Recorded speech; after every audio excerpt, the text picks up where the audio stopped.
Hi, welcome back to West Coast Geeks. I'm your host, Joaquin. How we doing, people? So today's video is expanding your craft making skills for like terrain, or in some cases, if you just want to buy pre-made items, where to go and where to find these items pretty cheap. And so I have two products in front of me where these are both the D&D tiles. You have the forest and then you have the dungeons. And I believe they have one for the city too. And these are all 5e right here.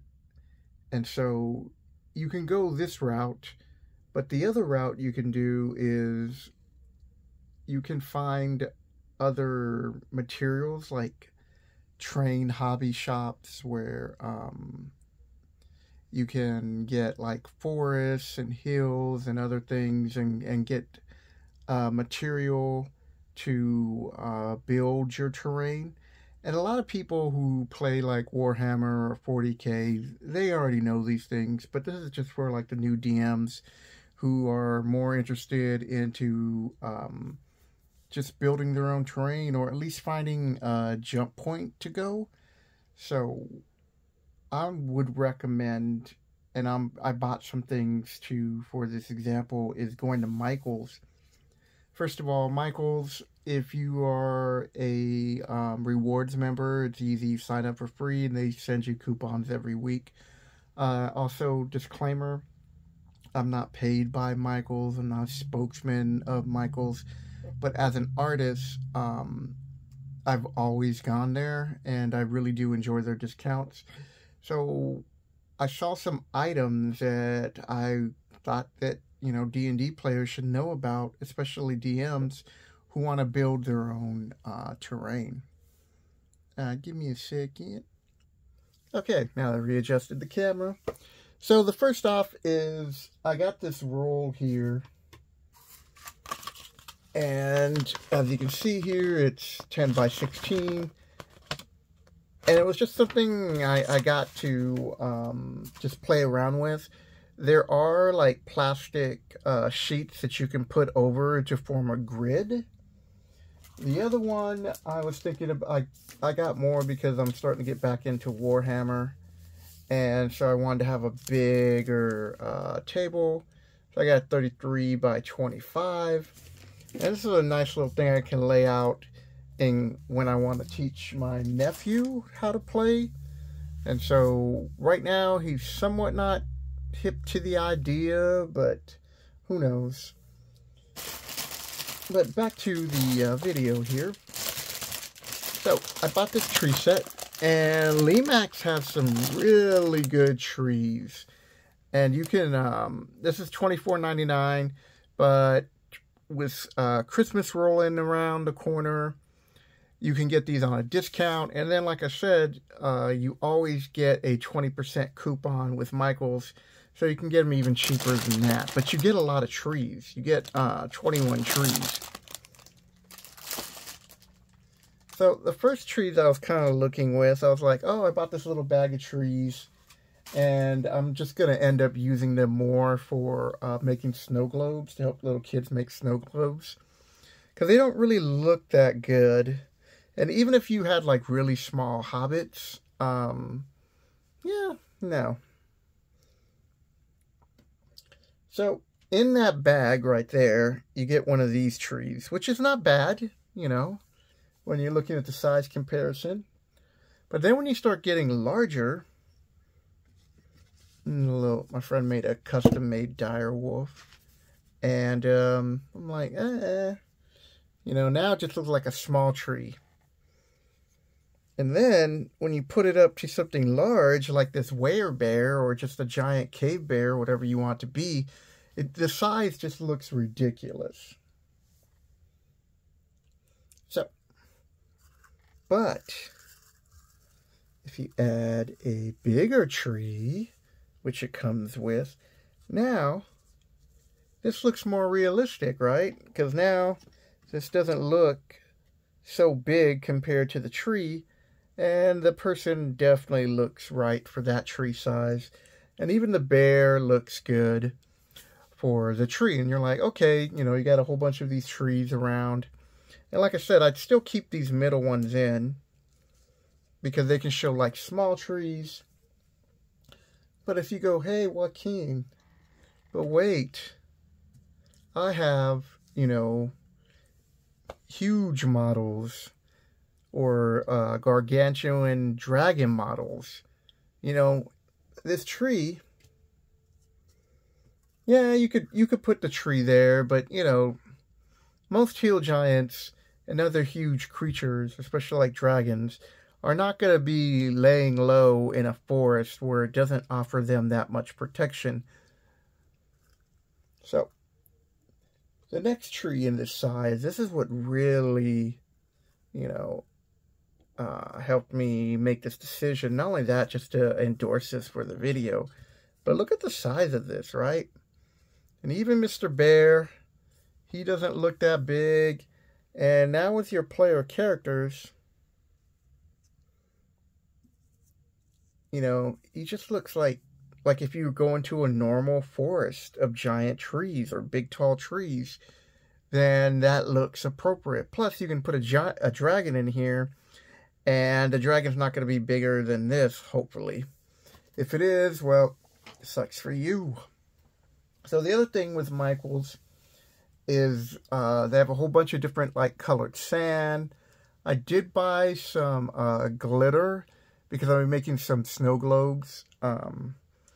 Also, you can go in their rock section, which is where they have their colored sand, and you can pick up little rocks like this. Now, I don't know what I want to do with this yet. I'm thinking about maybe breaking it up into small little chunks so I can make like my little Underdark scene, but I don't know.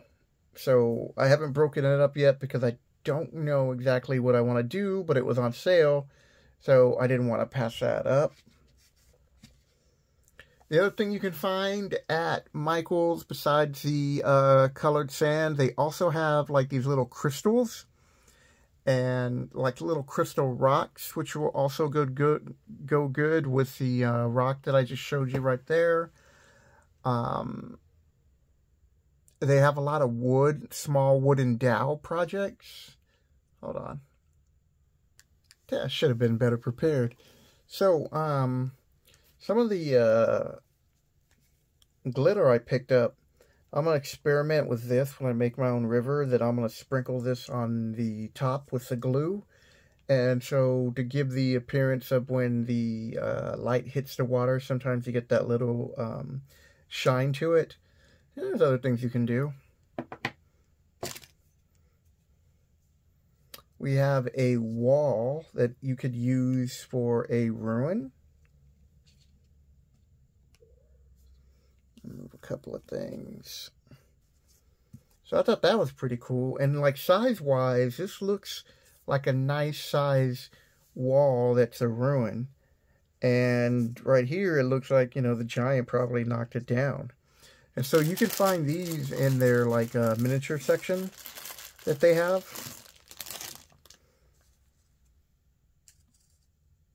And we got these other nice size little rocks. Oops, sorry about that.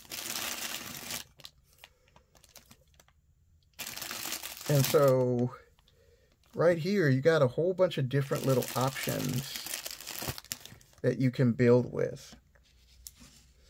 And I don't think a lot of people really pay attention to how much you could find at this type of hobby store and what you can do with it. They also have like little bags of gravel and stuff. So if you're making like miniatures like for whatever tabletop game, you can find some cool stuff there, especially like the dirts and the rocks. They're real cheap. I also picked this up, so I don't know what I'm going to do with it. I'm an artist, so there's a few things I can do, but I'm going to somehow incorporate this into my D&D terrain.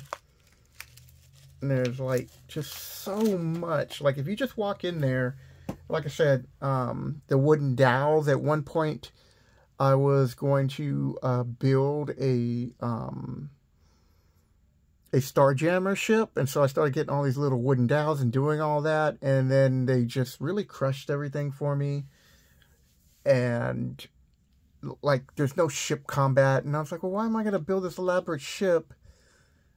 And then my players, they weren't really interested in Spelljammer, so it just fell to the side, which is a shame because I really did like the concept of it, just not 5e version. Well, that's it. That's a short video of the crafting products you can find at Michael's. And hopefully this gives you ideas on how to improve your gaming terrain for Dungeons & Dragons. And yes, I know this is snow, but, you know, until I find another pack that has similar trees that aren't like that, then I'll do a video about that. But if you enjoyed this video, hit the like and subscribe button. Leave a comment below. I really appreciate the support, and I like reading your comments and talking to you about D&D, which is the game that I love. I mean, even though Wizards of the Coast has attempted to ruin it, it doesn't ruin your personal games. And I think that's why a lot of people haven't abandoned D&D, because, like, once you buy the books and you have everything, it's really nobody else's game but you and your group's game. So with that, Eric hasn't been able to really do videos with me lately, but we have been meeting on our twice a month now. We started back up. We're playing Keep on the Borderland, but I reskinned it for my homebrew world, and I'm calling it The Last Citadel. And instead of the Cave of Chaos, it is the Lost Catacombs. And they're going to find out. They learned some of the reason why already, but I'm going to share those with you. So I do have in the works a few videos for DM tips to how to start Keep on the Borderland, and why I consider it one of the best starting modules for Dungeons & Dragons or any fantasy role-playing game. And with that, people, I'll catch you later.